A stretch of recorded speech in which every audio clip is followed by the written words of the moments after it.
Hello friends, again in this video we are going to see certain topics in the second law of thermodynamics, and also we are going to see certain applications of second laws. Okay, so that is, we are going to see how is this Carnot cycle is operating and also its performance and everything else.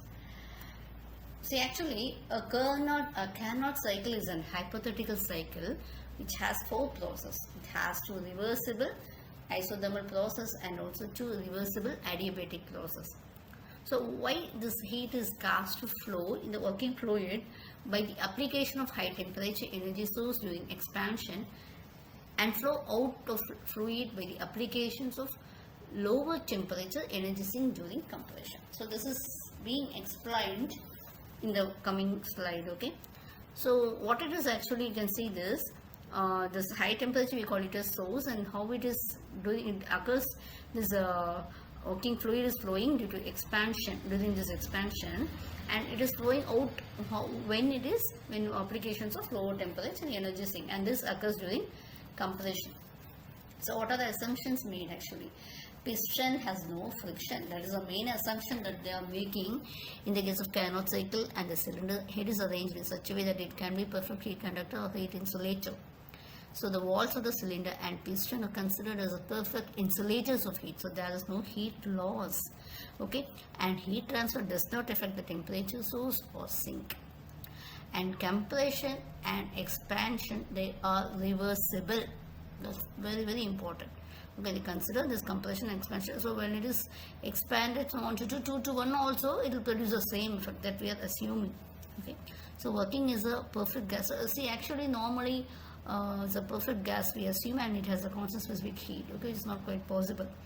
And actually when you take it as a piston, when it is moving, it will have friction and there will be energy losses, but that we are not considering.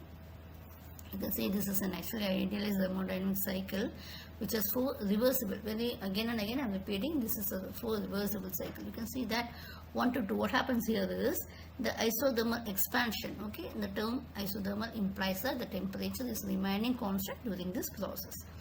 Next we have 2 to 3, which is a reversible adiabatic expansion. Okay, adiabatic in the sense there will be no heat flow, right? And the sense there will be, what you can say, your temperature H will be changing. Okay, temperature will be, this is an expansion. So what happens actually here, you can see that volume will be increasing, right? But the Q will be equal to 0 as it is an adiabatic process.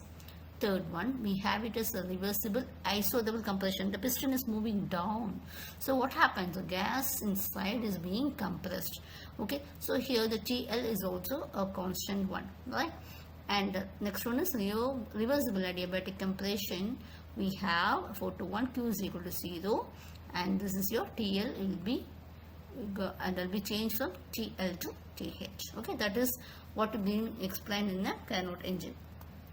So Carnot's theorem, it says that it is impossible to construct an engine operating between two constant temperature reservoirs and can be more efficient than reversible engine operating between the same reservoirs. Okay, so that is same. It's actually Carnot is very important in solving problems in thermodynamics. Okay, what is corollary? It's a contradiction. What it is actually, what we are coming to say is, all reversible engine operating between two constant temperature thermal efficiency will be having the same efficiency. Okay, if they are operating between the same source and sink, they will have the same efficiency, and it will not depend upon the nature of the working fluid. It depends, this efficiency as per Carnot's, what it is actually is, it will be not dependent upon the heat fluid. We are not considering the properties of nature of the working fluid. We are concerned only about the temperature of the reservoirs. So we will see one problem. So Carnot engines A and B are connected in series between thermal reservoirs, and one is actually 1000 Kelvin and another is 100 Kelvin.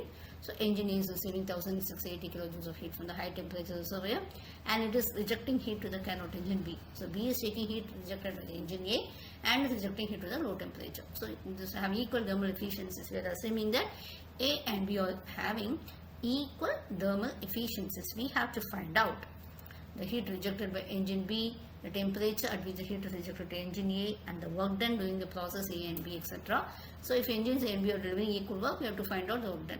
Amount of heat taken by engine A, efficiency of engine A and B. Okay, we consider here 1000 Kelvin Q1 and the work output Q2, and we have intermediate temperature Q3. Efficiency A is equal to efficiency P. Okay, so this actually 1 minus T by 1000, because this is your, you can see this, isn't it?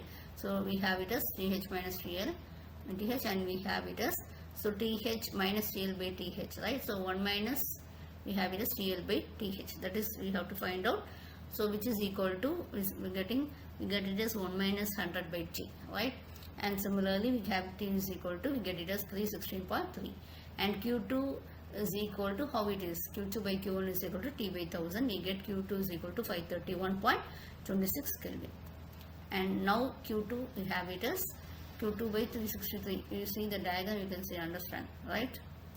Q3 is equal to, how it is being calculated, is equal to Q2 by 316.3 into 100, so we get it as 160. The WA, how it will be here, you can see it will be Q1 minus your Q2, right? Here this will be Q1 minus Q2, this is a heat engine, right?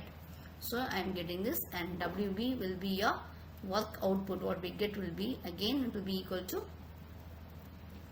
this 520, that is it will be a Q2 minus Q3. Okay, so if it is equal work, we calculate the value as T is equal to 550 Kelvin, and then we have Q2 is equal to 928. So we are calculating the efficiencies of A and B. Okay, so next we'll be seeing what is the thermodynamic temperature scale. See, the second Carnot principle states that thermal efficiencies will be the same, right?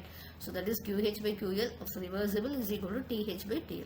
So a temperature scale that is independent of the properties of substance, then we call it as a thermodynamic temperature scale. Okay, so we are not bothered about the properties of substance which is used to measure the temperature.